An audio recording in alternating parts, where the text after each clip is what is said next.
Ayan, meron ulit tayong titignan dito. 2.5 hectares na tayo. 2.5 hectares house with farm lot din. May mango trees. Ayan, may mango trees dito. So, tingnan natin yung bahay. So, meron ng kuryente dito. Internet. Meron ng malapit na pero hindi pa, wala pang nagpakabit dito kaya siguro wala pa. So, ito yung bahay. Ayan, simula dito. Simula dito na ate. Simula dito sa Nabakuran. Pero ito na lang ate, wala nang kasama dito, wala na. Ay, may kasama rin dito sa kabila. Abot pa yata dito hanggang pero hindi yung At kaya doon kay kuya. tanungin natin mamaya ate. Mas maaluwang yung doon. Tingnan ko lang yung boundary niya dito ate. Ay, nanitikan pa. Ayan, napakahang boundary ng frontage dito. Mga nasa 50 meters frontage. Ayan, so may mga dragon fruit siya dito sa harap. Medyo nasisira pero meron ulit bagong pausbong. Ayan, sayang, masasarap yan. So ayan, hanggang dyan. Tapos pasukin natin mamaya para makita natin. Oh, malayo pa pala. So hindi lang siya 50 meters. Ayan, nasa ano to, nasa kulang-kulang 70 meters. Kasi hanggang dyan pala, oh. Buti na lang pinuntahan ko. Ayan, hanggang dyan. So nasa 70 meters more or less. Ayan. So may mga bahay din siya. So may pool din to eh. So kapatid din pala ito nung na-vlog ko na 2 hectares magkapatid. So meron din daw dito sa part na dito, pero hindi katulad dun sa kabila na mahaba yung nakuha dito. Pero tanungin natin para mas maganda. So ito may bahay din siya. Ayan yung bahay niya. So hindi ko alam kung ilang bedrooms. So location nito, Umingan, Pangasinan. Sukat 2.5 hectares. Pangalan din po ng seller natin. Malinis din po. Kagaya doon sa kabilang property. So maganda. Dahil wala nang problema sa papel. At nakabakod na rin itong bahay. Ayan. Makikita nyo nakabakod na itong bahay. Pero may aso. Yung aso, uy, inamoy muna ako. Inamoy kung na kumakain ng aso. Ayan, may mga dragon fruit. May avocado rin siya. Katulad din nung bunga ng avocado doon sa kabila atay. Ang bahay, ayan. Ayan po yung bahay. Makikita nyo. Tapos meron siyang mango trees. Ayan. So 1, 2, 3, 4, 5, 6, 7, 8. Parang siyam ata na mango trees. So ito naman avocado. So malalaki daw ang bunga nitong mga avocado na to eh. Tulad dun sa kabila. Yung 1 in 1/4 daw yung isang bunga ng avocado na mga to, tulad dun sa kabila. So meron silang deep well para po dito sa swimming pool. Meron silang swimming pool. Bakit may mga swimming pool sila? Kasi pag may mga bisita raw pag summer, nagkakaubusan ng paliguan, kaya nagpagawa sila. Siguro ito pangalawang deep well, CR ng ano niya. So meron pa siguro swimming pool din sana to atay. Pool din. Fish pan. Fish pan pala to. Ito fish pan. Check ko lang. Fish pan daw to. Ayan, fish pan. Pero pwede mong gawing pool pero malalim. Fish pan. So meron siyang mga pongkan, rambutan. Ayan, rambutan. Ilan yung rambutan niya? 1, 2, 3. Baka meron pa doon. Check natin. So ito. Mga ano dyan, yung maliliit na, kalimutan ko na, yung prutas na maliliit. So mayroon siyang mga buko rito. May mga santol din sa likod. Hanggang likod din dyan 2.5 hectares. So maluwang din yung rice land niya sa likod, mga sir, mga madam. So wala yatang gate dito, pero tignan natin. Pasyalan ko lang. So may fish pond pa daw siya dyan sa likod. Sayang, hindi ko nadala yung aking drone, mga sir. So 1, 2, 3. Namatay itong 2 rambutan. Patay na kaya ito? Buhay pa. Buhay pa naman. Baka ano lang, natuyot lang. Pero ito patay na to. Hanggang baba na eh. Ito hindi pa naman. Sana hindi. Ba't kaya namamatay itong rambutan nila kung kailan malaki na. So ayun. Mayroong mga rito ito. Ano nang longgan pala to, longgan. Meron siyang longgan na 1 2 3 4. Longgan na meron pa siyang rambutan doon na malalaki na 1 2. Dalawa, tapos may saging doon na lakatan. Ang lalaki ng bunga. So pasyalan lang natin. Meron pang maliit na bahay dito.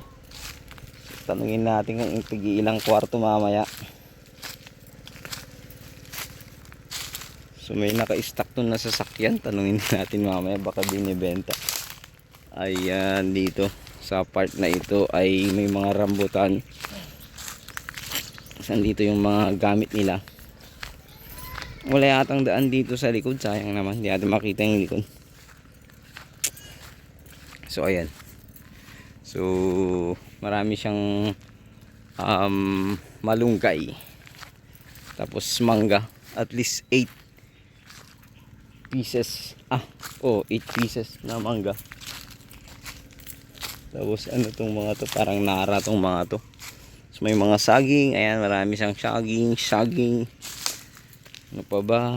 Kailangan nating pasyalan dahil ito may bahay, hindi ko alam kung ilang kwarto. Tapos doon bodega siguro yan. Ayan, tingnan natin. Baka may daan dito. So mayroon siyang langka. Ayan, langka. Ayan, rambutan din ata yan. So may gate dito. Sana bukas para makita natin.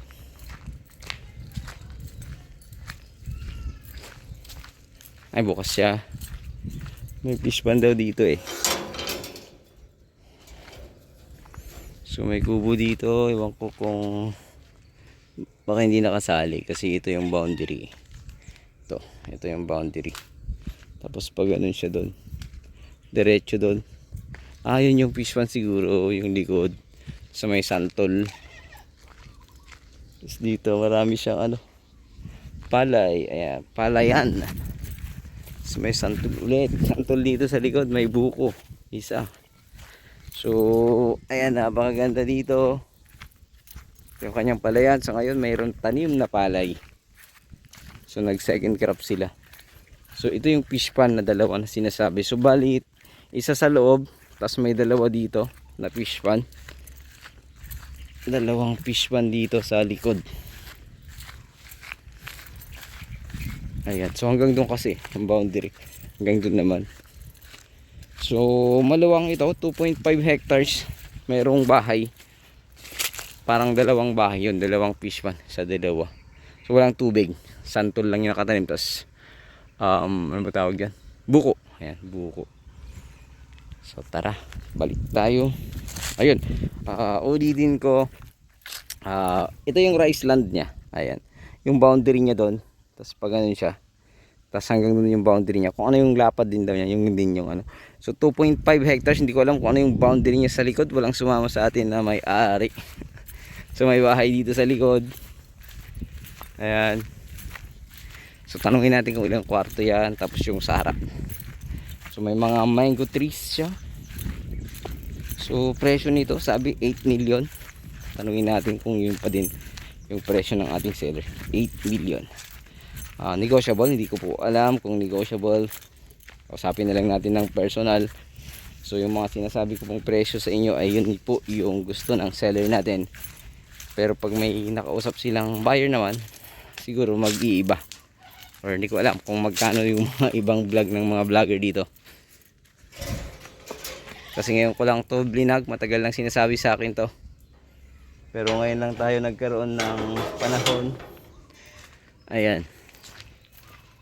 So apakaganda ng place kasi sabi mo na ito ay 1.1 km from National Highway sa bayan. I-check ko mamaya. Kasi palabas po kami mamaya. Kasi pag ngayon may padaan papunta sa bayan dyan eh. So dati rin siyang may half court. So mahilig parehas yung mga magkakapatid ng basketball court. So ito yung kanilang babuyan at ayan. Siguro babuyan yan. Ayan. So, bodega. So, ano to? Oh my God, naka-stock na.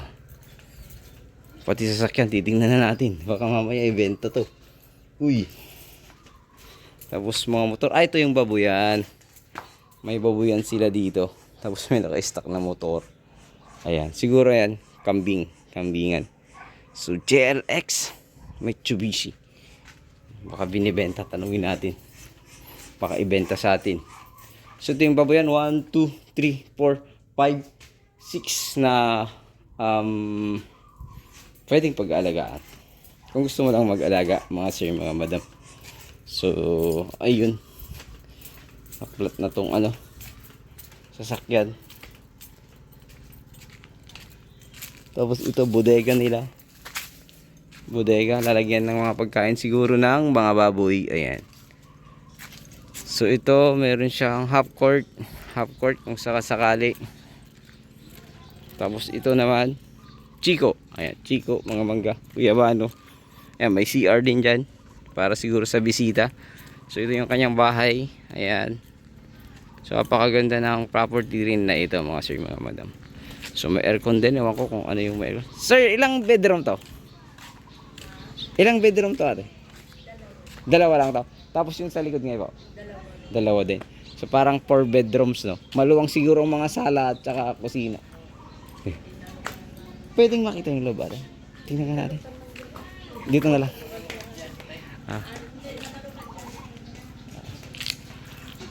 Ayan, tingnan natin sa loob. Andito na pala ang ating mga kasama.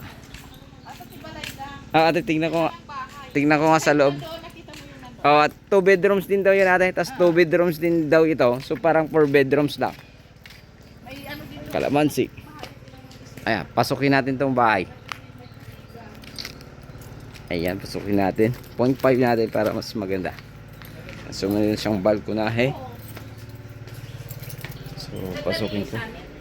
Ay, hindi ko lang alam ate. Basta pinaalam ko na lang po na i-video. So ayan. Hindi kasama mga gamit no? Hindi. Tanay.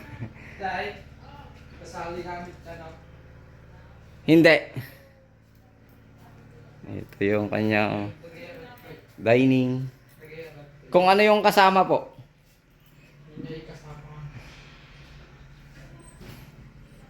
Ito yung kusina. Ayan, kusina. Package deal na. Package na po. Package deal na. Tanongin mo kung magkano ate. 8 million ba to? 8 million kasi nasabi eh. 8.5 ata. 8.5. 8.5. Buksan ko lang. 8 million yung sinasabi kasi. Baka 8 yung sagad nila, no? Siguro. Okay. Pwedeng tingnan to. Okay lang. So, isang kwarto lang yung naka-aircon, no? Oh, ito lang. Ito lang, oh. Ito yung may CR din pala to, no? Ito, isa lang po eh. Ito nga, ano tong may pintuan naman dito? Pintuan niya lang. Bodega? Dito rin. Okay. Pintuan niya papunta dito sa CR. Ayan. Ganda. So, 2 bedroom. Tapos, ito, yung pangalawa. Ito yung walang aircon no bro. Okay. Ito walang aircon. Pero pwede mong palagyan, sir, mga madam. Yan. Ang ganda. So, 8.5 yung sinasabi. Pero baka nga, siguro 8 million yung last price nila, no? Baka yun siguro. So, ayun. Ang ganda po. Salamat bro ha. Salamat. So, ayun. Sana magustuhan nyo ito. Dito sa bayan ng Umingan, Pangasinan. God bless you all.